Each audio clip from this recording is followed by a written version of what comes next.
Nature is not a place to visit, it's our home. Nature is all that we see. Animals, insects, disappearing into their surroundings, using deceptions, disguises, lures. Nature is all that we hear. The call of an eagle, the hiss of ocean spray, the rumble of thunder, the doings of a cricket. The wonderful beauty of nature, the crucial, fragile affinity between animal life and their environment. All of this is World of the Wild.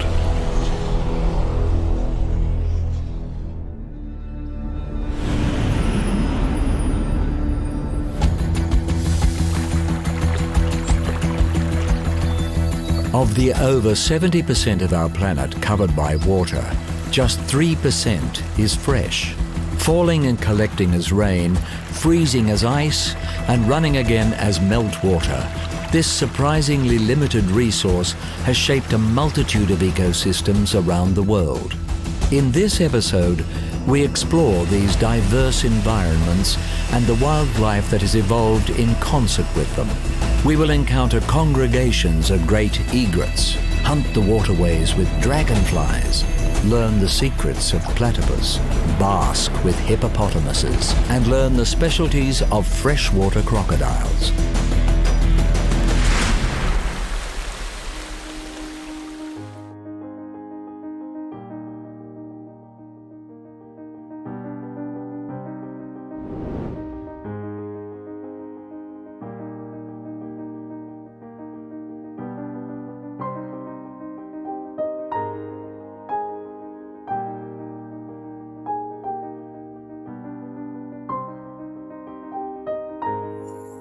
A widely distributed species, the great egret is an elegant yet customary presence in tropical and temperate freshwater ecosystems throughout the world. Standing up to a metre tall, this nimble, long-legged bird with its extendable S-shaped neck is perfectly designed to capitalize on the feeding opportunities that flowing or standing freshwater provides. For egrets, freshwater environments offer the perfect hunting ground. Feeding on fish, frogs, aquatic reptiles and insects, they slowly patrol the shallows, waiting for prey to come within striking distance of their blade-like bill. Once speared, the meal is swallowed whole. But egrets are not always at the top of the food chain and must remain vigilant if they are to stay off the menu themselves.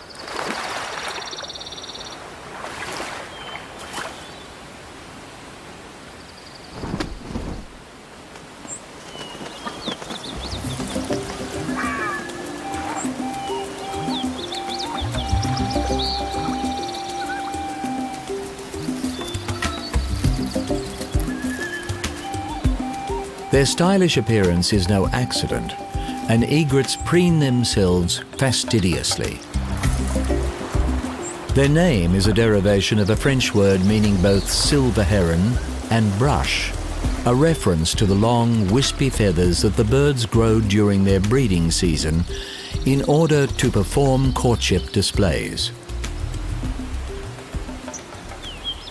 Breeding season draws egrets, as well as other water birds, into large congregations around the waterways. Once a mate is found, the great egret forms a monogamous relationship in which parenting duties are shared. Both sexes construct the nest, a platform of sticks above the water that they will depend upon in order to provide for their young. Even abundant freshwater systems can experience lean times, and dense nesting populations can stretch limited resources even further. For the egret, if the parents cannot deliver sufficient protein to their chicks, aggression in the nest is common. With hatchlings turning on each other, deaths often occur, with the dominant chicks surviving to receive a greater share of whatever food their parents can bring in. A partially migratory species, egrets in the northern hemisphere will join other freshwater birds and fly south to avoid the colder winters.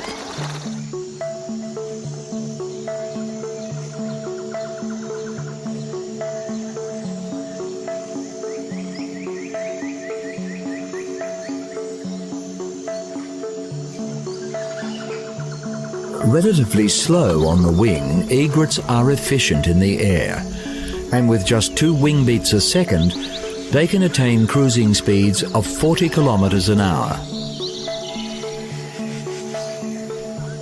A conservation success story, the great egret was severely overhunted in the 19th century for their plumage, which was used to decorate ladies' hats.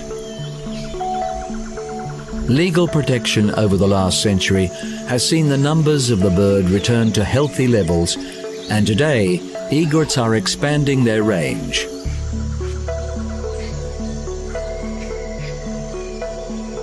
While habitat loss is a serious concern to many freshwater species, the great egret appears more comfortable with the human presence and is frequently found in urban bodies of water, demonstrating that this glorious bird is here to stay.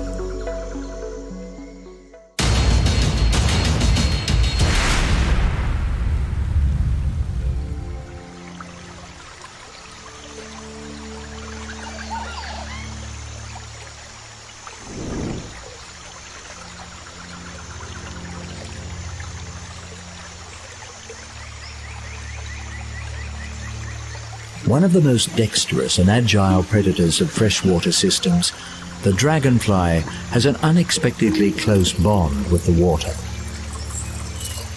With an estimated 5,000 species spread across every continent except Antarctica, there is no shortage of variety amongst these dazzling insects. Their common features include a heavy body supporting 2 pairs of wings, a long, slender abdomen, and massive, complex eyes that provide incredible vision to assist in both hunting and avoiding predation. But while dragonflies are most commonly known in their wing to adult stage, this is only a small part of their life cycle, lasting just a few days or weeks. The vast majority of the dragonfly's life, up to several years, is spent in the water, hidden from view as aquatic larvae.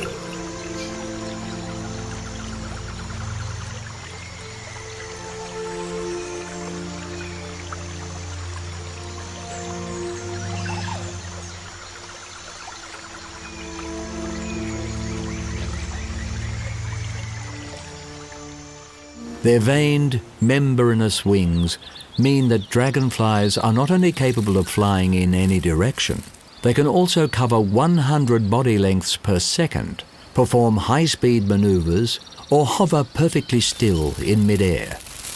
Their flight is so specialized that they will only eat prey caught on the wing.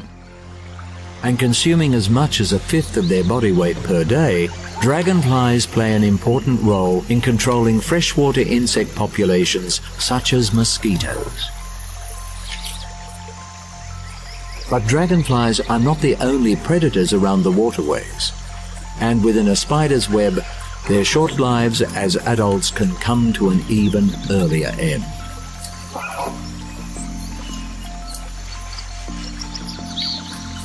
Many male dragonflies are territorial.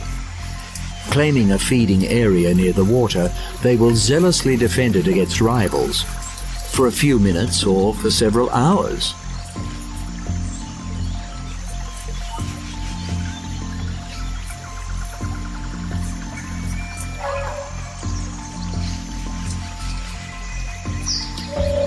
As cold-blooded creatures, dragonflies need to maintain their flight muscles at a suitable temperature, and waterside plants allow them to bask in the sun while surveying for prey.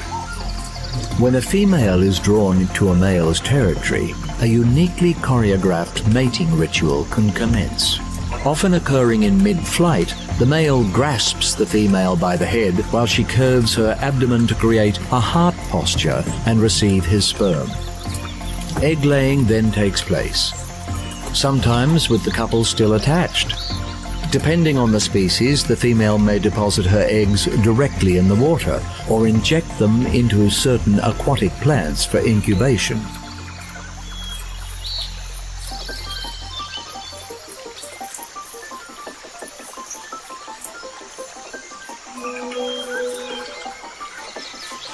Although a seemingly abundant creature, there is much still to be learnt about dragonflies, and habitat destruction is a serious concern. Given that dragonflies are most abundant in rainforest freshwater systems, deforestation means that species are potentially being lost before they can even be named.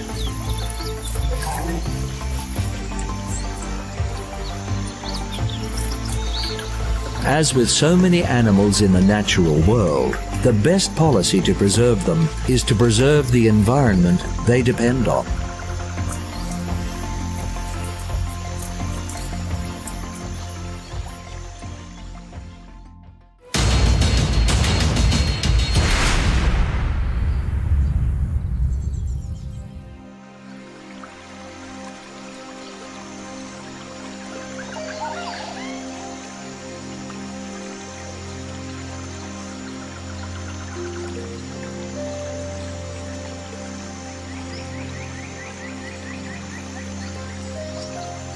Perhaps the greatest misfit of the natural world, the platypus appears a curious composite of aquatic animals. But this mysterious creature is, in fact, a highly successful freshwater specialist. From cold alpine rivers to tropical rainforest streams, the platypus is endemic to eastern Australia and occupies a varying range of freshwater habitat here. Part duck, part beaver, part otter, it is such an unlikely creature that when scientists first studied a specimen in the 18th century, it was deemed a hoax. One of only 5 species of egg-laying mammals, or monotremes, a platypus's unusual adaptations are precisely the reason for its success in its freshwater environment. Covered in dense brown fur, the platypus's waterproof coat traps an insulating layer of air against their body to maintain a constant temperature. Webbed feet aid in swimming and maneuverability through the water. And their beaver-like tail is used to store fat reserves to see them through times when feed is scarce.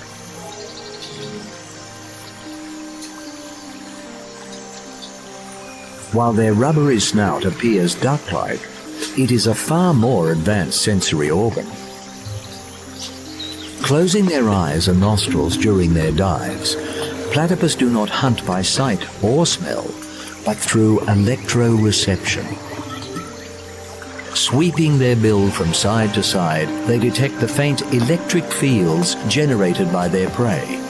Even in the murkiest conditions, platypus are able to locate and dig out their quarry, storing it in cheek pouches before returning to the surface to eat.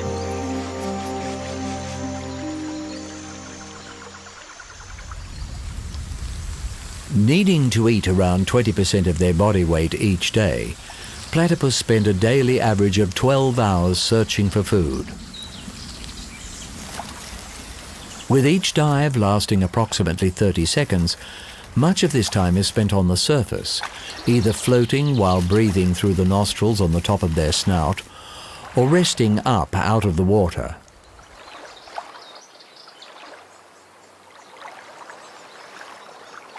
Another of the platypus's many oddities is the fact that males are venomous, a rare trait amongst mammals. Capable of injecting a powerful toxin through the spurs of their hind feet, the purpose of this adaptation remains a mystery. The fact that females lack this attribute leads researchers to speculate that it may be used during breeding season as males fight each other to secure mating privileges. Today, their greatest threat is habitat degradation. particularly through damming and irrigation of the waterways. A retiring and elusive animal, platypus numbers are hard to establish. But what is certain is that healthy waterways are key to maintaining healthy populations.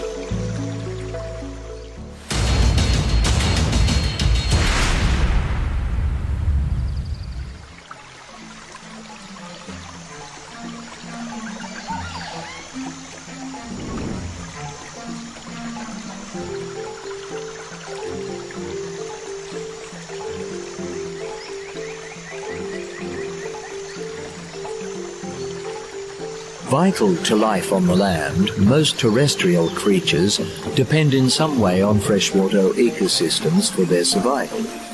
In Africa, one land animal has taken this relationship to the extreme: the hippopotamus. Tipping the scales at up to 2 tons, the barrel-bodied hippopotamus is among the largest terrestrial animals on the planet.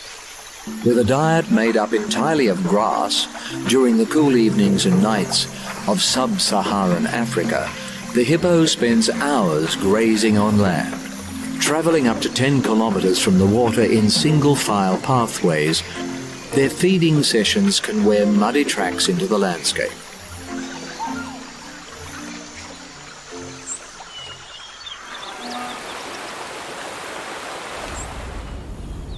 Feeding aside, every other aspect of the hippopotamus's life takes place in or around the water, and they have evolved an array of adaptations to their amphibious existence. With eyes, ears and nostrils situated on top of their skulls, the hippopotamus is able to keep these sensory organs above the waterline while the rest of the body is submerged. Although their thick, hairless skin secretes a natural sunscreen, hippos depend on the water to regulate their body temperature and will spend 16 hours a day within it, socializing in large herds presided over by a territorial bull.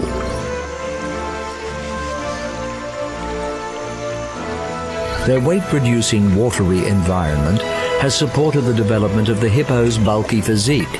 But, despite their webbed feet, the hippopotamus cannot technically swim. Too dense to float, they remain submerged for several minutes at a time and negotiate deep water by leaping to the surface from the bottom. Unperturbed by their lack of buoyancy, hippos are so comfortable in the water that they can sleep beneath the surface, automatically rising to breathe without waking. The sheer size of adult hippopotamuses affords protection from almost all predators in their freshwater habitat. Individually, crocodiles are often forced from hippo-occupied areas. But in rare cases, cooperating crocs have successfully taken down fully grown adults.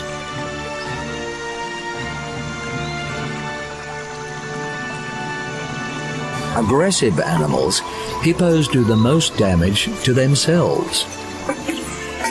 Starting with a yawning threat display, males will often compete for dominance of a herd, inflicting significant injuries as they progress to fighting with their enlarged canines.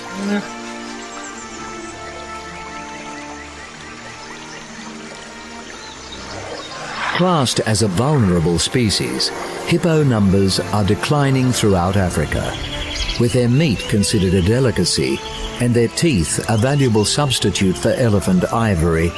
Poaching is a major concern.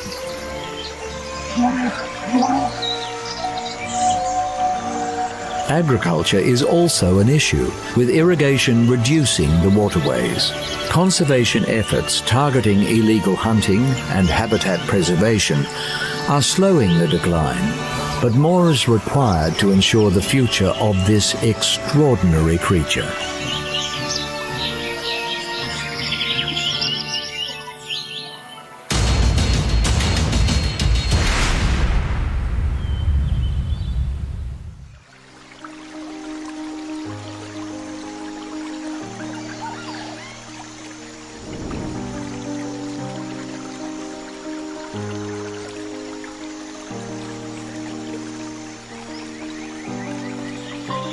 one of two species of crocodile found in Australia. In order to survive here, the smaller freshwater crocodile has adapted to a more specialized freshwater existence. Despite their name, freshwater crocodiles are tolerant of saltwater, but in shared habitat with the larger, more aggressive saltwater crocodile, they are outcompeted, even preyed upon. And while their saltwater cousins are more widely distributed throughout the world, freshies are endemic to northern Australia and have evolved to occupy more peripheral freshwater environments. A modestly sized species of crocodilian, male freshwater crocodiles rarely grow longer than 3 meters and weigh around 70 kilograms. While it is not the top predator within its range, the freshwater crocodile's more compact stature means it can survive in water systems that will not support larger predators, granting it de facto dominance in these niche habitats.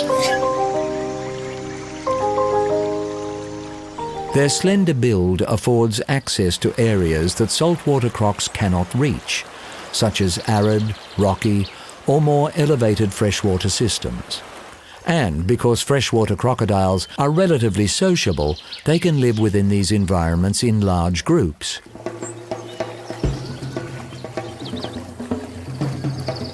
With unusually long, slender snouts, freshwater crocs are capable of extracting prey from tight spots, such as rock crevices or submerged root systems. With smaller, sharper teeth than saltwater crocodiles, freshies tend to target smaller prey and will feed on just about every bite-sized creature their freshwater environment has to offer, particularly frogs and insects. Larger meals are not out of the question, and freshies employ a sit-and-wait strategy to take prey visiting the water to drink.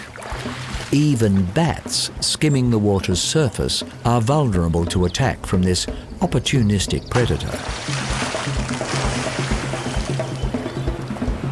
In the tropics, the low water levels of the dry season can fragment waterways and deplete their resources.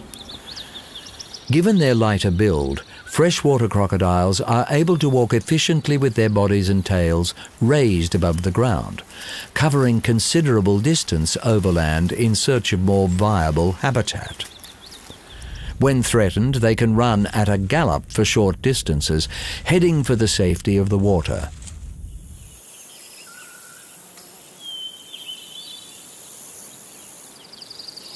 Legally protected within their range, freshwater croc numbers are nonetheless declining due to an introduced species of frog. Cane toads were deliberately released in Australia in the 1930s, in a failed bid to control cane beetles within sugar plantations.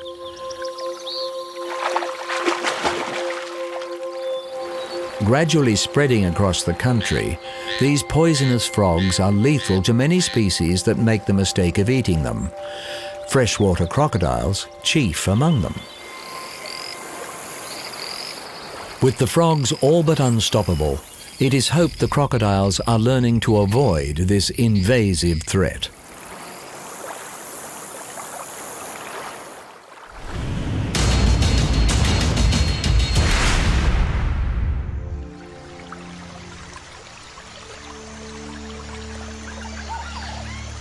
A seemingly inexhaustible commodity, freshwater is in fact a scarce presence on our planet.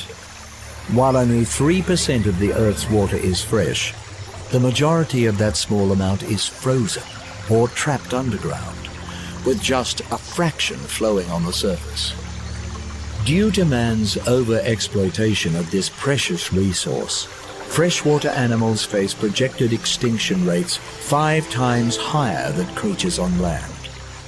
In this episode, we have seen elegant great egrets, waterborne dragonflies, the peculiar platypus, unruly hippopotamuses, and specialized freshwater crocodiles. For the future of these creatures, of countless others, and of humanity, it is imperative that freshwater, the giver of life, be steadfastly protected.